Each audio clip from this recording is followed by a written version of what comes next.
Right. What's up, guys? It's David here from Have a Cookie, and I am joined by Luke Burtis, the managing partner of tinyBuild. And this is the first interview of EGX 2015 for us, and we're kicking it off with a big one. You guys are here with a lot of games, as I understand, but I think we are focusing on 4. Yeah, so that would be SpeedRunners, Party Hard, Punch Club, and Dungelot. Obviously, feel free to mention anything else about any other games. Just thought I'd narrow it down to 4 to keep it a little bit more condensed. Right. So, first of all, would you mind telling us a little bit about what you do within tinyBuild? So I do more of the business side stuff. So I work with like all of our partners, like Amazon and Steam and things like that. And then I also handle all of our shows that we go to and kind of do the ridiculous things that you kind of see around us. Yeah. I did notice you were actually here last year with SpeedRunners. Yeah, I was around. So you are at all of the shows and stuff. So a thing that we ask a lot of the developers is to describe their game in 10 words or less. Mm-hmm. Now, obviously, you are here with a lot of games, so that's a lot of words. Instead, would you be able to describe tinyBuild in 10 words or less? Sure. tinyBuild is an independent developer and publisher of games. Awesome. So I hit under the limit there, which is always good. So yeah, you've got a lot of games here. Let's just talk about SpeedRunners first. Like I said, you were here with SpeedRunners last year, and you're here again with it this year. So it's in early access in Steam at the moment, I believe, or is it just out of it? No, it's still in early access. And I believe it's actually coming out to Xbox One shortly? Shortly is a relative word there. So the hope is that we'll release out of early access at the beginning of next year, and then hopefully consoles will start coming around the middle of next year. Awesome.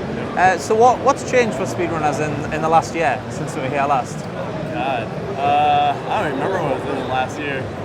We've added more characters. A lot of the things that we've been working on now is like the back end stuff that you kind of don't see, the behind the scenes like networking and whatnot.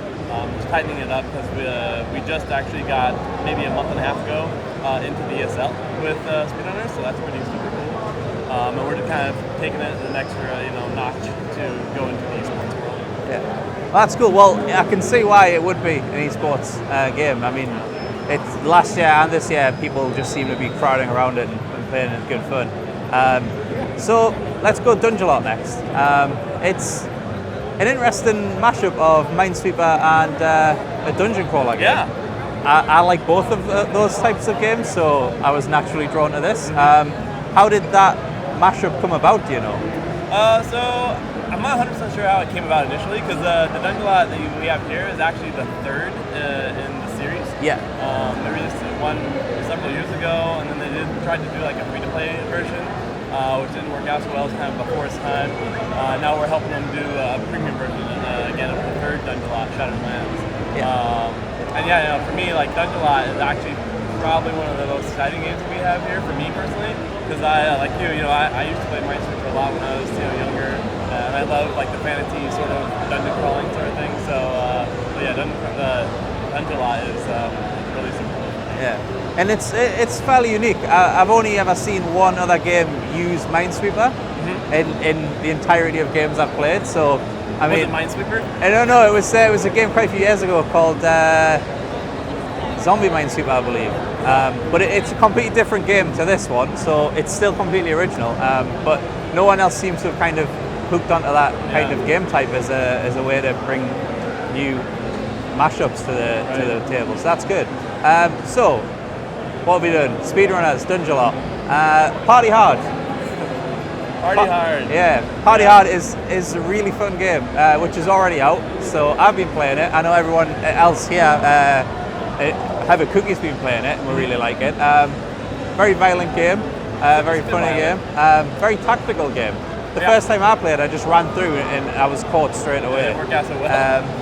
So yeah, do you know much about Party Hard as a game, how it came about, what the background is to that? So Party Hard, the idea actually was spawned from a game jam. It was the Indies vs. PewDiePie game jam back in, I guess, about a year ago now. And the actual developers I used to work with, and my partner Alex used to work with a long time ago in our previous jobs, they actually used to volunteer for us, and we just kind of kept in touch. And then they did this sort of game jam, and we're like, that's a really neat idea. And so we of worked together with them over the last year to make it into a full-fledged game. And yeah, I mean, basically the game is.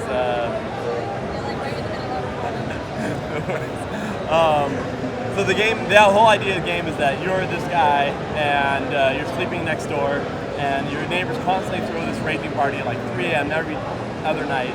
And one night you just wake up and you snap, and you go next door, and the idea is to kill everyone, right? Yeah. In a very sort of Hitman style game, but also in a very, very silly sort of way, because there's lots of interesting traps that you can set to, explode people, if you will. Things like that. No, it is a fun game, which brings us to the last game, Punch Club, which I've also played just today. Punch Club's a really fun little fighting sim. And on the surface, it seems like it's just a fight, not just a fighting sim, but it's a really well-made fighting sim from the looks of it. But you also hint in the trailers, you just kind of slide it in there that you're looking for the person who killed your father. Right. So, is it just a sim game in the sense that you kind of follow that path and become better and advance your skills, or is there actually a narrative woven into the game?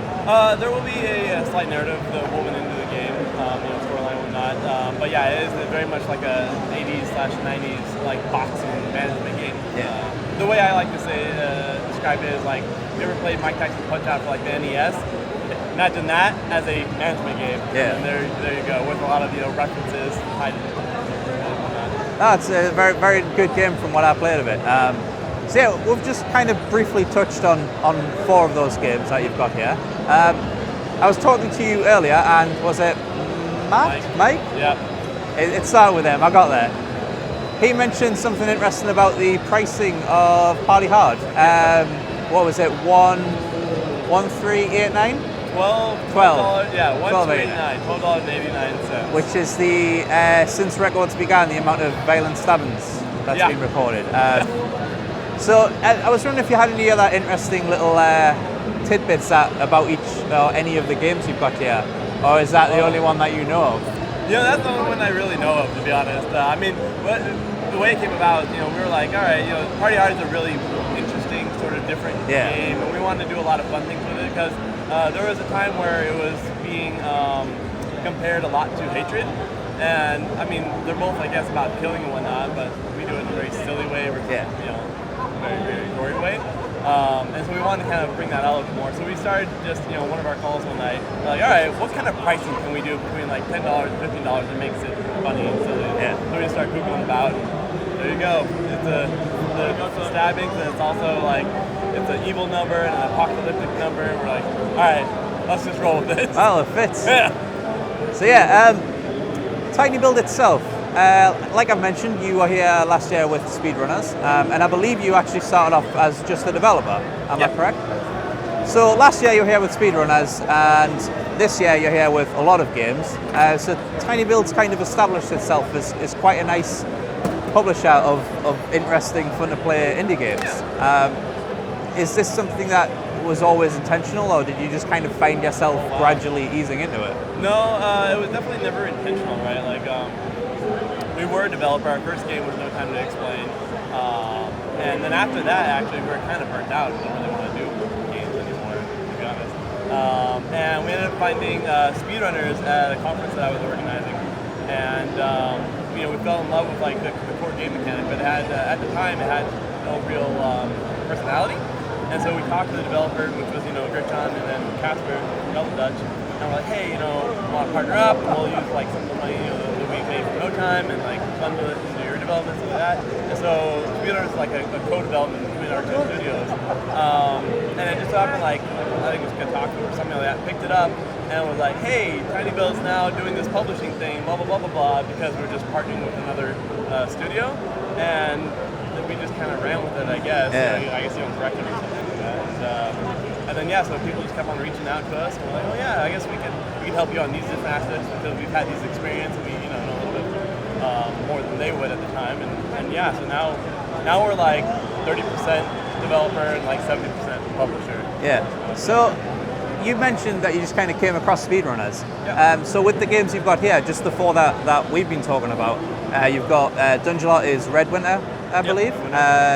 Party Hard is Pinnacle. Yep. Or Pinnacle. As you've said, SpeedRunners is Double Dutch, and I believe you have Punch Club is Lazy Bear Games. Yep. Well, So that's a lot. There's a lot. That was just in the car this morning. There's a lot of different developers. Like, how do you kind of find yourself?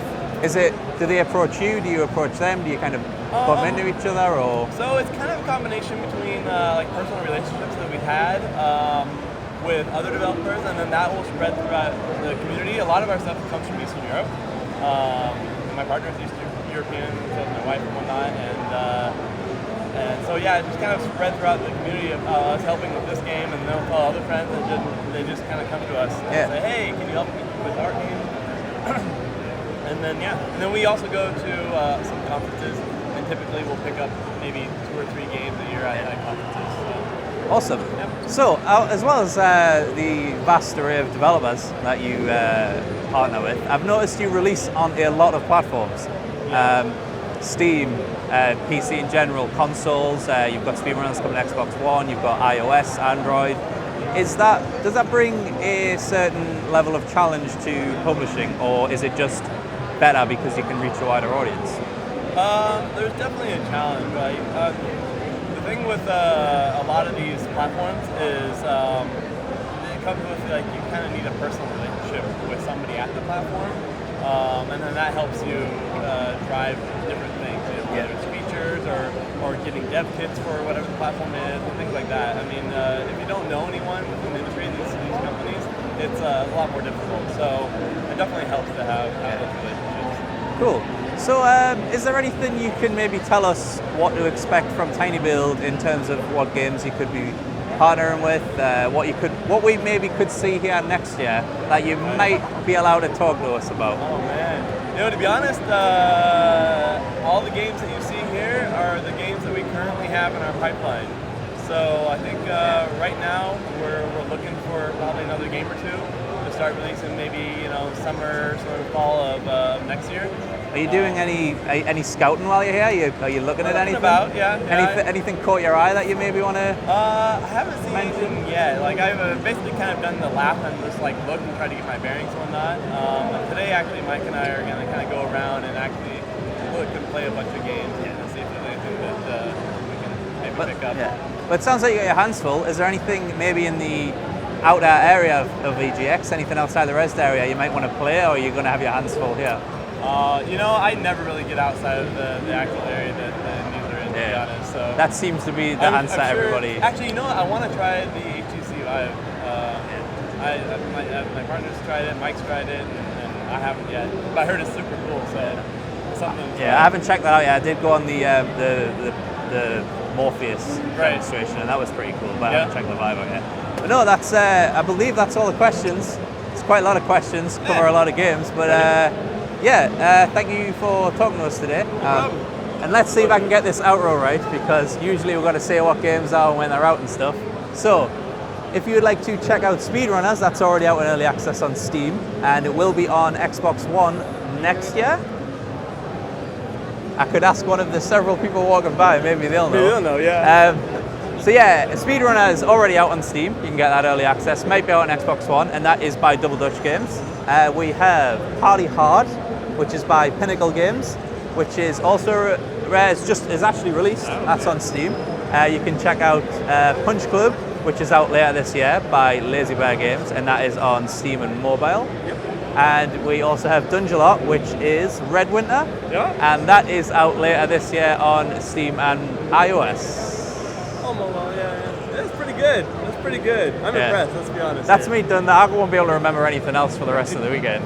So I used it all up on tinyBuild. Yeah, that's good. It's a good company. But yeah, check out all those games. Also, anything else related to tinyBuild, since they seem to have a really good knack of finding good, fun games to play. And thank you again for talking to us. Thank you.